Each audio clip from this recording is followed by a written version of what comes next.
The worth of a beard. One day, after an unsuccessful hunting trip, the emperor said dejectedly, "I am getting old, Birbal. Old age weakens the mind and destroys the body. I would willingly part with half the wealth of my kingdom to be young again." Birbal looked horrified. "Half the wealth of your great kingdom for the immaturity and shallowness of a young mind.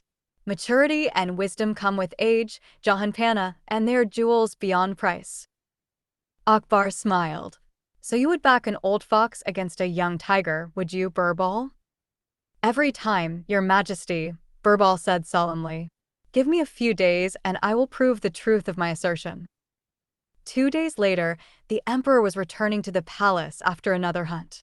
This time, several deer had fallen prey to Akbar's arrows and His Majesty was in a good mood. Farmers were working in their fields by the wayside as the king's party passed by. Birbal summoned one of the farmers, a young man with a bushy black beard. "Shahenshah Akbar would like to buy your beard," Birbal said to the young farmer. "What is your price?" The farmer, the members of the hunting party, and the emperor himself gaped at Birbal. 10 gold mowers for your beard. Will that satisfy you?" Birbal asked briskly. The astounded farmer could only nod his head. "Come to the durbar tomorrow morning. We will take your beard and give you your money," said Birbal. Akbar fingered his chin thoughtfully as they continued on their way. "Did I ask you to buy a beard for me, Birbal?" he asked. "I think I am capable of growing one without spending even a paisal." "Beg for a little patience from Your Majesty," said Birbal. "If you remember our argument about youth and age." "Ahal," said the emperor. "Are you trying to prove that there is no fool like a young fool?" "I fear, Birbal, that in this case you are more of a fool than the young farmer." "Jahanpanna, I have not finished." "I have yet to prove my point," replied Birbal. "May I have your permission to bring an aged man to the durbar the day after tomorrow?" "Yes, but on one condition."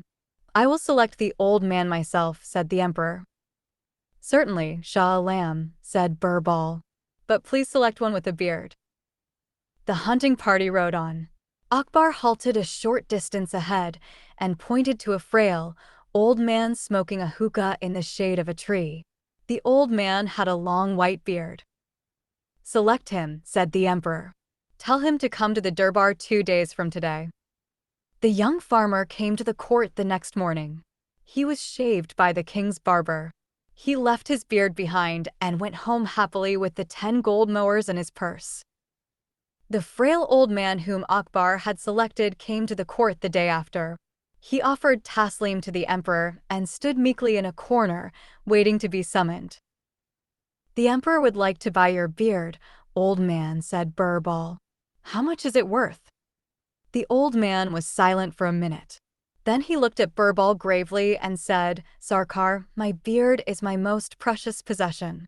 It has been my companion for many years, and it has saved my honor on many occasions. 12 years ago, a son was born to me after 3 daughters. My relations and my friends urged me to give a feast. But I'm a poor farmer, I had no money. I went to a moneylender and begged him for a loan of 2 gold mowers.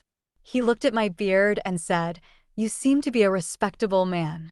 I will loan you the money.' Huzur, my daughters grew up and I arranged marriages for them. Each time, I had to go to a moneylender and borrow 30 gold mowers for the wedding expenses. I am a poor man, Sarkar. If it were not for this beard of mine, I could not have done anything for my family. You ask me how much my beard is worth. Huzur, it is a question of simple calculation. My beard is worth at least 92 gold mowers." The court gaped. Even Birbal looked stunned. Akbar grinned. "You're right, old man. Your beard is very valuable indeed. We will pay you 100 gold mowers for it.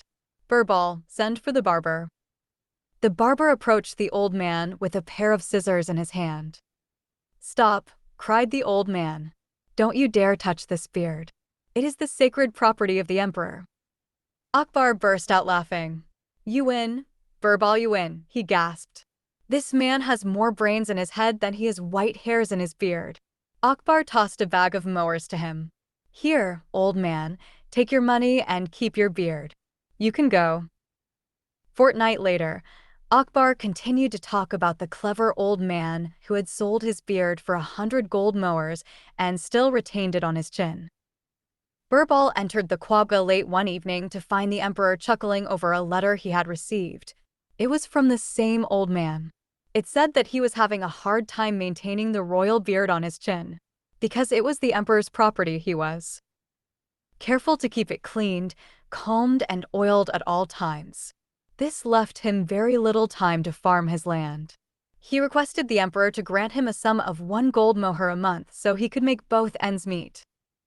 Tell Raja Todar Mal to have the money sent to the old man every month, Akbar said to Birbal. He may be a rascal, but he is clever. Old age may have weakened his body, but his mind is as sharp as my sword blade. The old farmer began to receive his monthly salary to pay for the upkeep of the royal beard. News of his good fortune spread, and a few days later, an indignant, clean-shaven young farmer burst into the court to protest. Jahanpanna, I sold you a brand new, black, and beautiful beard for only 10 gold mohurs. That old rascal Sadiq Ali sold his old white beard for 100. The beard is still on his chin and he is living like a lord. This is injustice. Shah Alam, I demand my beard back. Akbar shook his head sadly. There is really no fool like a young fool, he said. Birbal, give this angry young man his beard and take back the mohurs.